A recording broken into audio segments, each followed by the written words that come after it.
Idineklara ng lokal na pamahalaan ng Talacogon, Agusan del Sur na Rene Clert and Baterbonia Day ang June 8.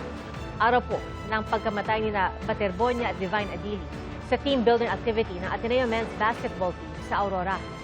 Bukas po ang libing ni Baterbonia at inaalam naman ng mga investigador kung bakit sa kabila ng malalakas na alon noong araw na yon ay itinuloy pa rin ang training sa dagat. Saksi si Mariz Umal. Nagpapabukan ng mga bandera ng mga resort sa Dipakulaw, Aurora kung saan naganap ang trahedya sa team building ng Ateneo Men's Basketball Team noong June 8. Kita na ang mga karatulang nagbibigay babala sa mga nagbabalak lumusong sa dagat. Nakataas ang pulang bandila, senyales na bawal lumangoy. Pagka red flag po kasi ma'am, hindi pwedeng maligo. Hindi pwedeng pumalaot, yung mga bangka. Ganun po kasi po ma'am, delikado po ang dagat. Nakalagay na po ba yung red flag na yan bago pa mangyari nung nangyari yung June 8 na insidente na pinasawi nila Baterbonia? Ma'am po bago po nangyari po yun ma'am, matagal na po naka-red flag yan ma'am.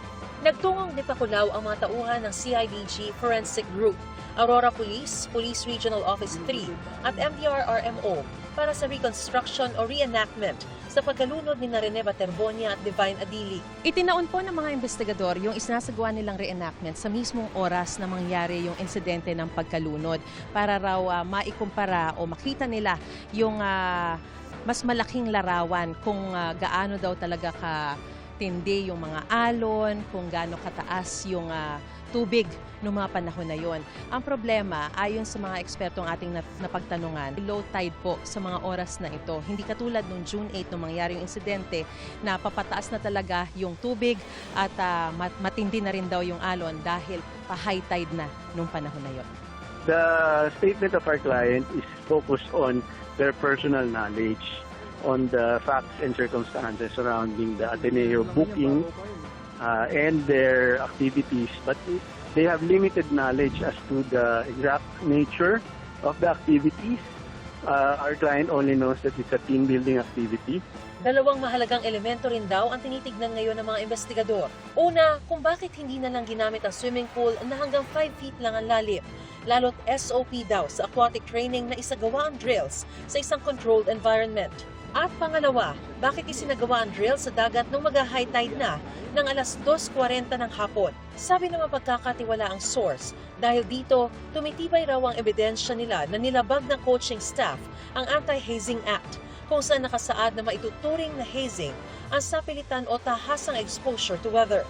Nauna nang itinanggi ng kampo ng ilang coach, gayon din ang pamunuan ng Ateneo na nagkaroon ng hazing sa team building. Kanina dumating sa NBI si dating head coach na Baldwin at kanyang mga abogado para magbigay ng salaysay. Ayon sa source ng GMA News, 4 lang ang piniling sagutin ni Baldwin sa mga tanong ng NBI.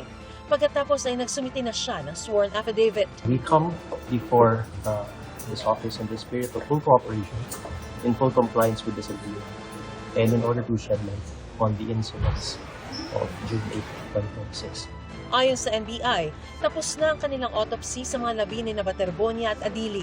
Ibibigay na raw nila sa kanilang mga pamilya ang resulta. Ngayong linggo target matapos ang investigasyon. Mula rito sa Dipakulaw, Aurora, ako si Mariz Umali ang inyong saksi.